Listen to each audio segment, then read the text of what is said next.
India में किसी गांव में अपनी भक्त मंडली के साथ ठहरे हुए थे। उन्होंने अपने सेवकों से, मंडली के दूसरे साधुओं से कहा, लगता है कि नवद्वीप में कोई बड़ा ही भाव का धनी, कोई सत्पुरुष आया हुआ है जिसकी भाव समृद्धि के कारण भाव जगत में एक आंदोलन सा मचा हुआ है। उसे जाकर पता ले करो और जाकर बाकायदा इज्जत के साथ उसे ले आओ। लोग खोजने दौड़ पड़े, पूरे नवद्वीप में खोज गए, लोग मिले नहीं और तब तक अपने मस्त चैतन्य में बैठे रहे। कहा महाराज वैसे कोई महापुरुष तो नहीं नजर आया, सब जगह खोज लिया हमने। उन्होंने कहा ऐसा हो नहीं सकता, मेरे हृदय में ऐसा आह्लाद मर रहा है, ऐसा लगता है कोई भावना का धनी, कोई सत्पुरुष यहाँ आया हुआ है। एकदम एक आंदोलन मचा हुआ है भाव जगत में, इसलिए उसको ढूंढ के ले जरूर कोई आया हुआ है। फिर दोबारा गए, उनको नहीं मिले। चैतन्य देव पूर्व उठ के चल पड़े ढूंढने को। आगे जाते जाते एक जगह पर रुक गए, एक घर के सामने ठहर गए, तो देखे कि किसी दरवाजे पर कोई बूढ़ा आदमी भिखारी के रूप में पड़ा हुआ बैठा हुआ। वे ताकने लगे, उन्होंने इशारा किया बैठे हैं महानुभाव, उनको जाकर बुला लो। बड़े चित्रों में से, बड़े अभिज्ञात अनजाने जैसे बने हुए चाप से, और उनको जाकर कहा गया। जैसे ही चैतन्य देव उनके निकट गए, उनको देखते ही उनके ऊपर भावावेश आ गया और एकदम दिव्य होकर नाचने लगे। और वे थे यौन हरिदास जी महाराज। चरणों में गिर कर लोग कोट होकर रोने लगे, कहे महाप्रभु मैं तो आपको के दर्शनों के लिए आया था यहाँ, मैं कहाँ से बताया आपको, आपने खुद ही आकर मुझे ढूंढ दिया। और बड़े बेहद होकर सब दिन के लिए उनकी मंडली में ही शामिल हो गए। तो ये भावना जगत की बातें ऐसी हैं, उसे तो कोई भाव हृदय समझ पाता है, कोई महापुरुष ही समझ पाता है। वैसे मुझे याद आता है एक प्रसंग, हम बड़े भाग्यशाली हैं जिनके समीप बैठे हुए हैं। अब तो ठाकुर सपनों में भी, स्मृतियों में भी जब भी याद आते हैं तो उनके स्मृति में, उनके ध्यान में, उनके स्वरूप, उनको उस लीला के साक्षी रूप में उनके निकट बैठी हुई बहन जी दिखाई पड़ती है, जिनका जीवन ही इस प्रकार बीता है। बचपन से बाल्यकाल से उनके निकट छाया जैसी बैठी रहती थी। महाराज कभी कभी कहते थे कि राज को खोजने कहाँ जाना है, उसको मेरी चारपाई के चारों कोने में कहीं एक जगह ढूंढ सके तो वहीं कहीं मिल जाएगा, और उसे छोड़ के तो कहीं जाती नहीं। कैसा अनुराग प्रेम था, कहते कि उसे तो छोड़ के मुझे खाना खाने के लिए भेजता हूँ तब भी उसको खराब लगता है। एक मिनट आंखों से अपलक दृष्टि से निहारते रहना ठाकुर को। आज भी जिस रूप में वे दिखाई पड़ते हैं, तो उनको साथ सपने में भी कभी आते हैं तो दिखाई पड़ते हैं कि बैठ के पंखा चल रही हैं, और वैसी महाभूति, वैसी दिव्य महिमामयी के सानिध्य में हम बैठे हुए हैं। अब क्या कहूँ मैं, भावनाओं में ऐसे आंदोलन हो रहा है। वो तो फिर पूरा अंतःकरण का शोधित कोई शुद्ध भाव महापुरुष ही समझ सकता है उसको। श्रीनगर में महाराज के कृपा से उनके चरणों में एक बार जाने का सौभाग्य मिला था। बहन जी कल भी वो बात याद करा रहे थे। एक भक्त के यहाँ चले गए अनजाने, महाराज बोले कि चलो उसको मिल आते हैं चल के। उसको कोई खबर थी नहीं, वहाँ गए तो भगत के घर में ताला पड़ा हुआ था। वहाँ से लौटने लगे, सब मायूस हुए कि बताओ 40-50 किलोमीटर चल के मिले नहीं। महाराज बोले कि चलो नहीं मिला तो नहीं मिला, यहाँ कोई प्राचीन देवस्थान है निकट में जहाँ दर्शन कर लिया जाए ही है। तो सब जगह कोई न कोई देवता, कोई देवी का स्थान, प्राचीन स्थान हुआ करता है। महाराज लोगों ने बताया इतनी दूर पर कोई देवी का स्थान है और बड़ा पुराना प्राचीन स्थान है। महाराज बड़ी खुशी से चले गए वहाँ।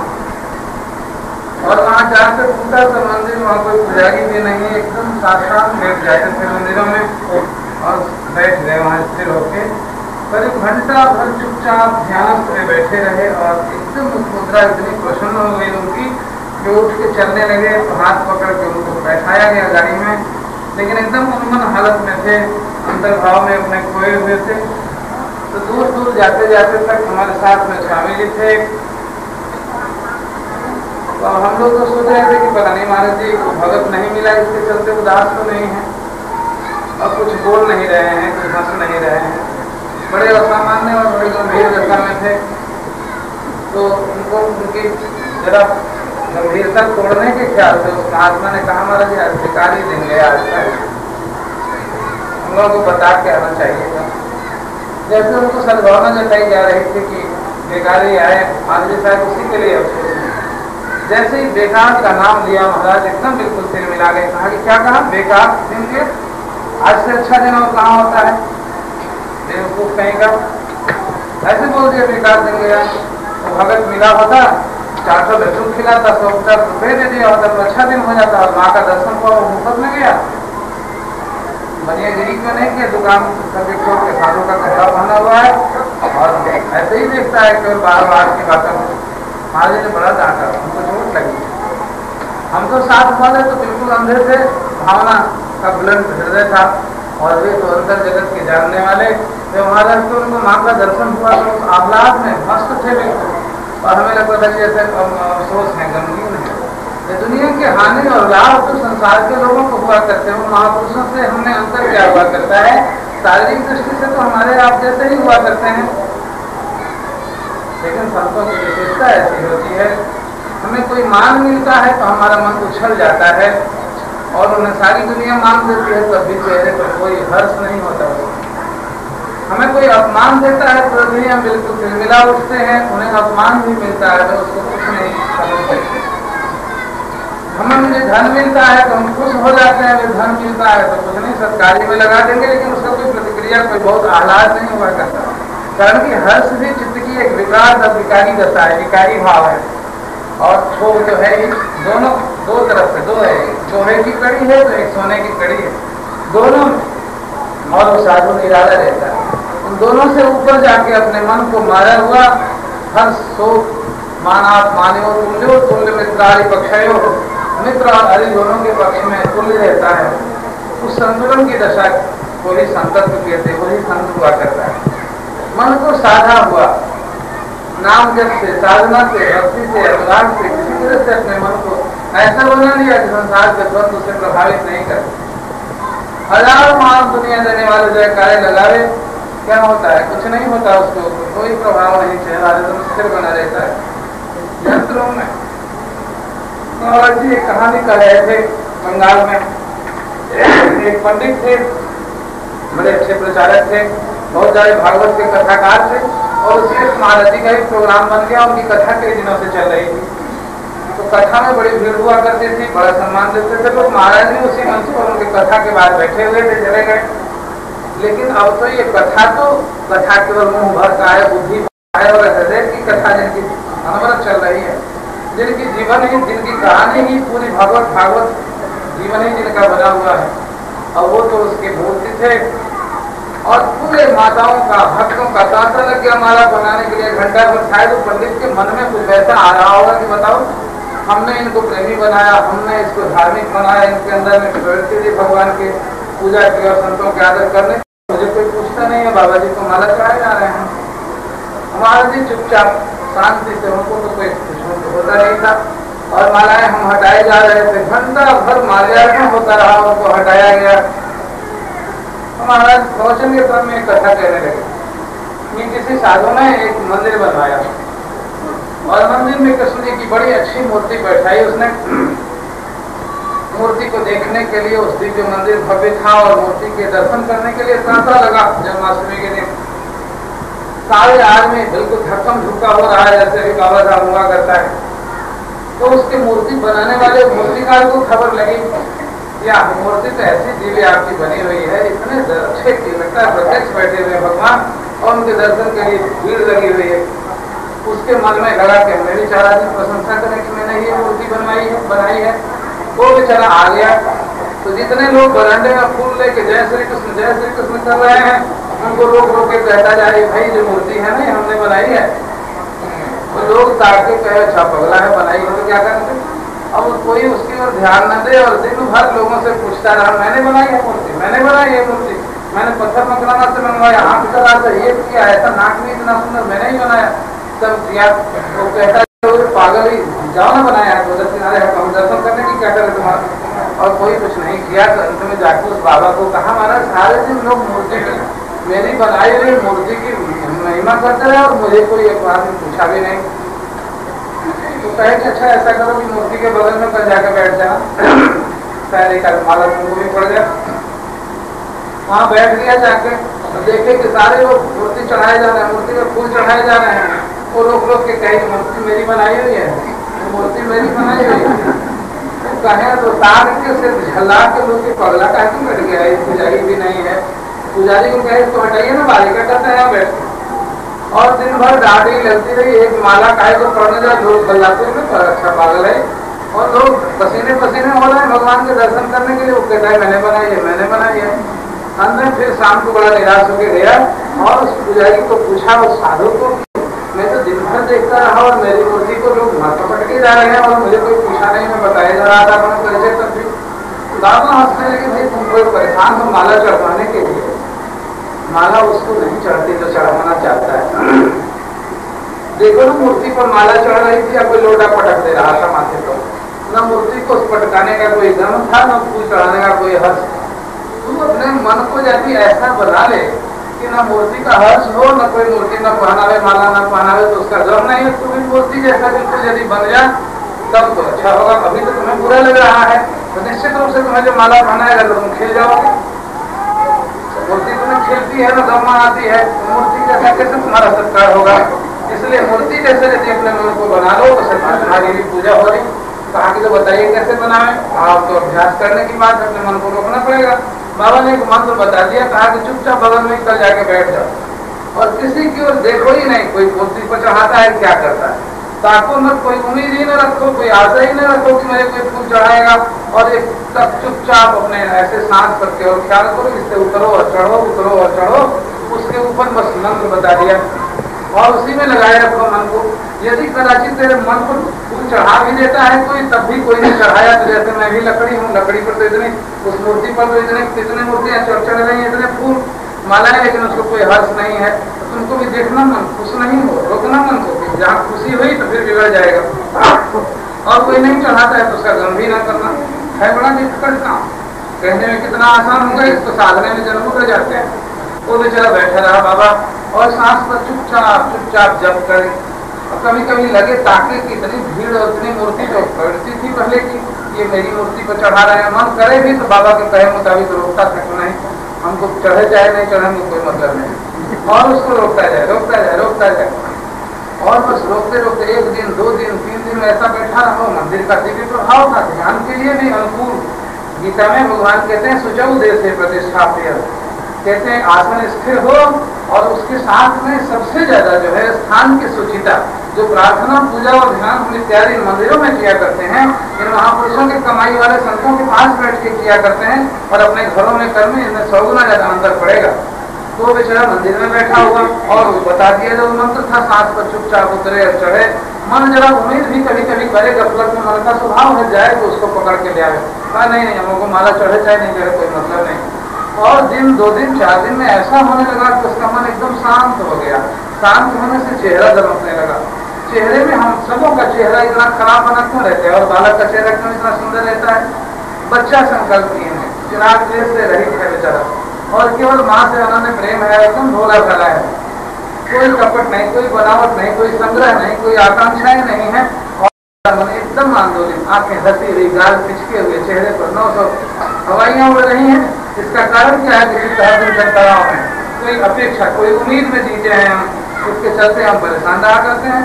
अब वो साधु बेचारा जैसे ही उसने कोई उम्मीद छोड़ दी, शांत हो गया बेचारा। जबते जबते चेहरा जब एकदम देखे लो कि कल भी देखो बस वहीं से 2 माला लेके आएंगे। बाबा देखते हैं आंख में जब करते हैं, एक माला भगवान के लिए, एक उनके लिए, और खूब मालाएं चढ़ने लगी। लेकिन चढ़ने से कुछ नहीं, जैसे लकड़ी चढ़ी हुई है, मैं जड़ हूँ, मैं कुछ हूँ ही नहीं, और ऐसे चुपचाप निश्चेत बैठा रहे। और ऐसे करते करते उनको ऐसा हो गया कि फिर उसको मालाएं फेंक के जाके एकांत गुफा में भजन ही करने लगे, वे संत ही बन गए। तो मन की आकांक्षा वृत्तियां जो ऐसी हैं जिसकी वजह से हुआ करता है, और संत उसी धारणा में जीता है। चाहे वो ज्ञानी हो, चाहे योगी हो, चाहे परम कोटि के भक्त जो हुआ करते हैं, वे अपने प्रभु पर चढ़ी हुई मैं चीज हूँ जिसका पता तुम हो, मैं खोई हुई एक चीज हूँ जिसका पता तुम हो, बस मैं पता तो तुम्हारा हूँ। कहते हैं जन्मा जाने कहाँ को न लेता नाम, साहेब तेरी कृपा भई कि लोग पाप पूजन लागे पाँव। ये तो तेरी कृपा का फल है कि बेलपत्र रहता, मैं फूल रहता तो न जाने कहाँ कहाँ दुनिया के चीजों में चढ़ाया जाता। मुझे शिव के मस्तक पर चढ़ते ही उस फूल का भी इतना महत्व हो जाता है, जो शिव निर्माल्य के कोई लांघ जाए तो उससे बड़ा पाप लिखा होगा। शंकर को लांघने से जितना बड़ा पाप नहीं, उससे ज्यादा शिव निर्माल्य पर चढ़ने का होता है। तो संत तो शिव निर्माल्य, तो भगवान के ऊपर चढ़ा हुआ उसका जीवन, उसके सारे अरमान, उसकी सारी कामनाएं उसके ऊपर में मर्ज कर गई हैं, मिट गई हैं उसके लिए। बस तेरी प्रसन्नता, तेरी महिमा और तेरी गरिमा में जीता रहूं, बस यही आकांक्षा रहती है, और अपने आप को गौण करके जीता है। इसलिए उस साधु के जैसे न कोई बस आकांक्षा हमें तुम्हें मान की है न अपमान की है, मान भी तेरा और अपमान भी तेरा, सब उसको चढ़ा के निश्चय बिल्कुल निर्विकार बना रहता है, इसलिए उसकी पूजा होती है। महाराज जी ने समझाया, और बाबा जी बैठे हुए थे, तो हम तो अंतर्ज्ञानी महापुरुष थे, हृदय जैसे झांकते हुए से देख रहे थे। वो पंडित को कदाचित लग रहा था कि मुझे तो एक भी माला नहीं चढ़ी, इतने लोगों को मैंने इतने दिन कथा सुनाई और बाबा को माला से ढक दिया, वो आज भी है, उसे पहचान भी कोई नहीं। तो पहचान तो उस मालिक के अंश है, वे तो उसके प्रतिनिधि बन के, प्रतिनिधि बन के, वे भगवान के ही रूप बन के संत हुआ करते हैं हमारे बीच में। तो उनको ऐसा हुआ करता है, हमारे उनके को, उनके मनस्थिति को, उनके आदर्श को सोचना चाहिए, समझना चाहिए। फिर जैसे हम आदर तो करते हैं, सुन रखा है कि पाँव धोना चाहिए, सुन रखा है कि माला पहनानी चाहिए, सुन रखा है कि जय लगाना चाहिए, लेकिन ये जय, माला और पूजा और प्रार्थनाओं का मतलब क्या होता है, जाना चाहिए विचार। जो पूजा और प्रार्थना, जो भी प्रैक्टिस किया जाता है, भजन अभ्यास का जो कुछ भी, वो कोई विचार और वैरागी की चीज यदि नहीं बनती, यहाँ से चेतना से उसका संबंध नहीं होता, वो दिखावटी जो है एक मामूली सा संसार का कोई गंध हमें आंदोलित कर देगा और हम गिर जाएंगे, हम फिसल जाएंगे, ऐसे हुआ करता है। इसीलिए इन पूजा और प्रार्थनाओं के साथ में सोचना चाहिए कि आखिर उसको जो सामने हमारे आया, उसको मैंने फूल चढ़ाया, उसके चरणों में मैंने प्रणाम किया, उसके पाँव धोए, और पाँव धो धो के माता लोग माथे पर छिड़कती हैं, सब कुछ तैयार करती हैं, इसका मतलब क्या है? ऐसा नहीं उसने ऐश्वर्य को लात मारा, अपने मन को लात मारी, उसने अपने मन को रौंदा, और बिल्कुल बाहियात जो मन की कामनाएं, वासनाएं हैं, शरीर के बंधन है, इसके सारे सुख भोग की अपेक्षाएं जो हैं, उनको रौंद दिया अपने मालिक के प्रेम में, उस चिंतन में, उस प्रभु को अपनाने के पीछे सबको भी साथ दिया। यही उसकी तो गुणवत्ता है, यही उसकी बड़ाई है, जिसके चलते वो बड़ाई पाता है। उस बड़ाई को हमें धारण करना चाहिए ना, और उस बड़ाई की दृष्टि से यदि उसको सोचते हुए हम यदि सब कुछ करते हैं, तो धीरे धीरे उसका गुण, उसका जीवन दर्शन, उसका हृदय, उसकी विशालता, उसका निहाना भाव हमारे अंदर उतरने लगता है। ये मान और पूजा का ये तरीका होना चाहिए। जो भी आरती पूजा या तमाम चीजें किया करते हैं, उसको थोड़ी देर के लिए ले जाना चाहिए। उसका भी तो हमारे जैसा शरीर है, फिर क्या विशेषता होगी? इसको 1000 लोग दौड़ते हैं फूल चढ़ाने के लिए, और उसके चेहरे पर कोई उसकी अपेक्षा नहीं, कोई उसका हर शोक नहीं हुआ करता, और हमें होता है। इसलिए अपने को भी उसके मुताबिक बनाना चाहिए, जैसे उस पंडित के कहे के मुताबिक उस आदमी ने उस मूर्ति का बनाते बनाते साधु बन गया।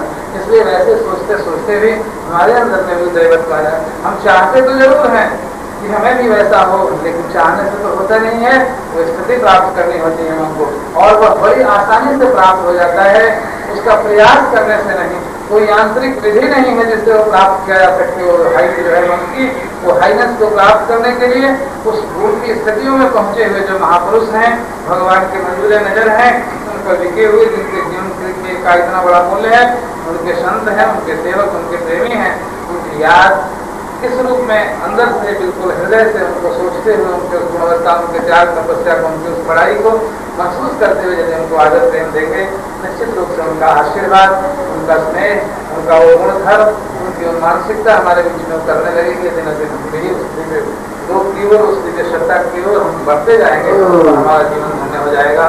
संतों की इतनी महिमा शास्त्र में, सदग्रंथों में, गीता में, रामायण में सब जगह क्यों गाई गई है।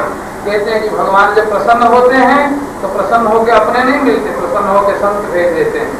जब द्रव दीन दयाल राघव साधु संगत पाइया, साधु की संगत मिलती है। जब गुरुदेव खुश होते हैं तो अपने प्यारे लोगों को भेज दिया करते हैं।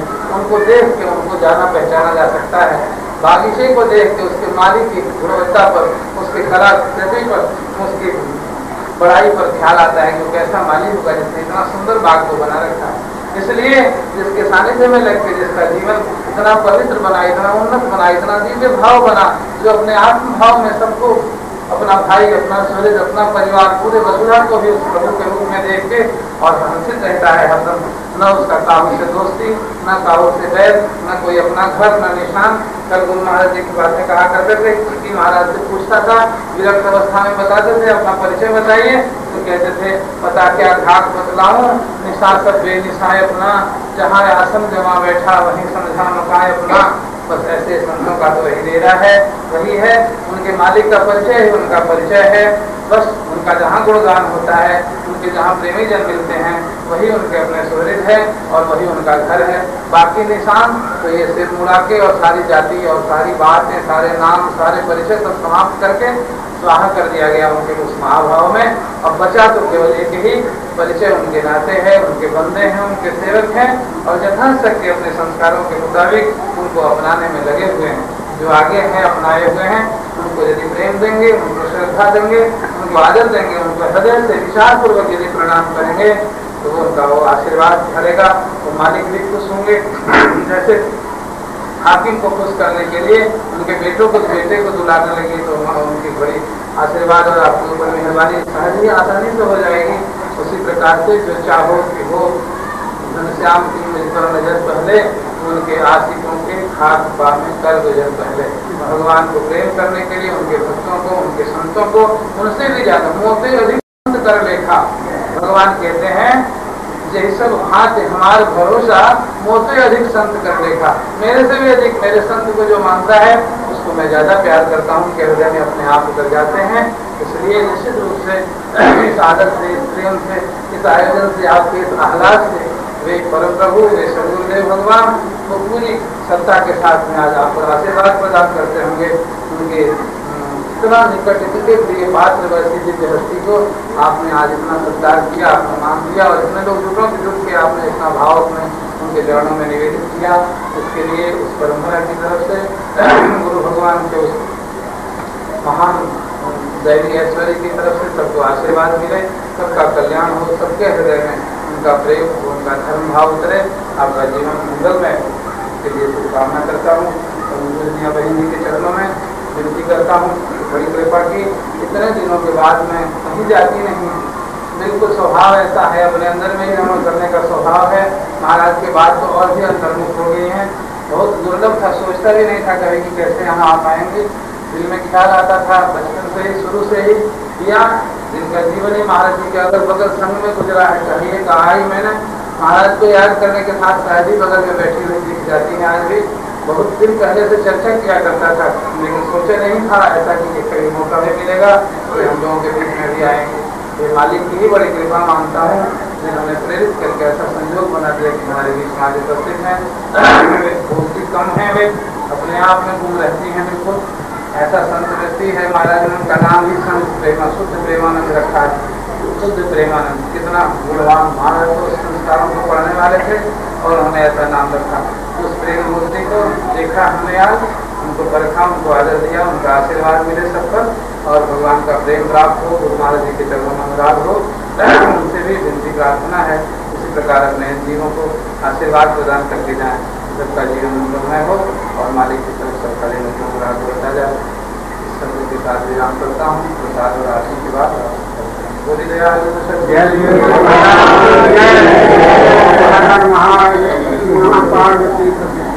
आज हम लोग वहाँ से आए।